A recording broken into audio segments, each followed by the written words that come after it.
Welcome to another episode of the Recharge Podcast. We are in the second week of December. Some of you are already thinking or contemplating about your New Year's strategies, tactics, resolutions, all these things. And while I applaud you for your effort, I wanted to share just a thought, something that I've learned recently from a mentor of mine. And it's basically about the incorrect application of positive thinking. We're all taught that to use visualization, affirmations, positive thinking is really a proven strategy or tactic or method to help get ahead in the year to come. And with December wrapping up, some of you are thinking along those lines. And one of the problems with utilizing affirmations or positive thinking is it's often done incorrectly. And I'm not saying that to chastise or criticize, but the reality is that oftentimes people focus on a specific outcome. And when they're looking at the future, they're focusing on a place of scarcity or fear or running from something. And they're looking for an avenue of escape, and they're projecting themselves in the future. And a silly example that I hear often from some of the friends in one of the mastermind groups that I'm in is that, it's like a 5'2", 115-pound college freshman thinking that he's going to play in the NFL. I mean, you can project all you want, but unless there's some crazy genetic problem where he's going to grow rapidly, it's not likely. And oftentimes people will use the same blissful mindfulness, hoping for some astronomically crazy outcome that in their mind, if they really thought about it, it's going to trigger some subconscious resistance. And that's the challenge. As a person focuses on an affirmation, there's often a concept of ANT, automatic negative thinking. And many of us, myself included, we have thousands and thousands of these thoughts every day. Things that we either hear in our mind, that inner voice that talks to us, or the subconscious that we can't quite hear, but it's more of a sensation in our chest or our stomach or our neck or shoulders, where we're focusing on something, but at our core it creates some disharmony and some discord.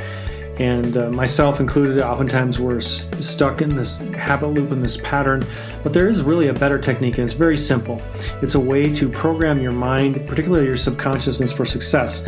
And any of you who've been listening to the show for a while, I've shared some other techniques that can be done at night, including Starry Sky and the last 2-minute drill, and a variety of other things that really program your subconscious to work on your problems while you sleep. But this is actually an awake, a focused, a concentrated effort about using affirmations and positive thinking to guide you to where you want to go.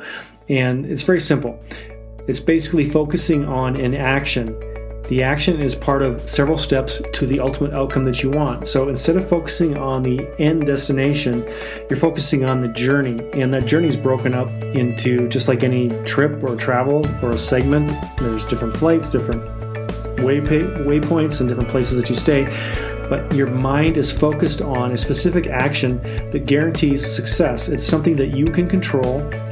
You can assess your effort, your motivation, and you can measure it. You can measure the small wins in the process. And so as you go through these different positive thinking affirmations, action points in the whole process, it really creates a series of small wins that encourages not only you as a person, but also your subconscious, whether you're a Freudian person or a Jungian, it doesn't matter.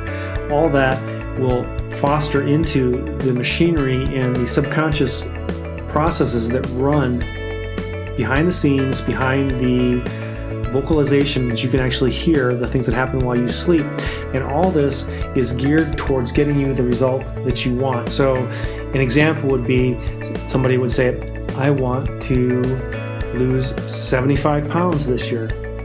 That's a lofty goal. Many people can achieve that, but it's very difficult for the vast majority to achieve that. So instead of saying a specific endpoint, it's in January, I'm going to lose 5 pounds, and I'm going to do that by not eating chips at night, not drinking pop at work, and I'm going to go to the gym at least 3 times a day. These are 3 simple, measurable, actionable outcomes that are small wins that can be documented, tracked, measured, and used as a reward for positive results at the end of a month. And then month 2, it's another set of these things.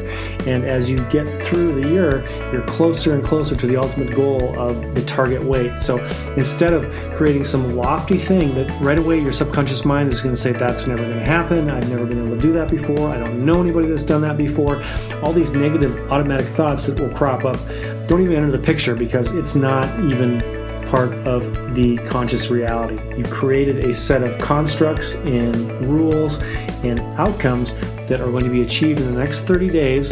And if they're not, it's not the end of the world. You can reset and stretch those out into the second month. But the bottom line is that you're not poisoning the well. You're not creating a task that is so monumentally difficult that it's very unlikely that you'll achieve it. And many people get discouraged and quit along the way. So I hope you found that helpful. That's it, short and sweet as we push into the holiday season. I hope you have a fantastic week. Take care. Be well.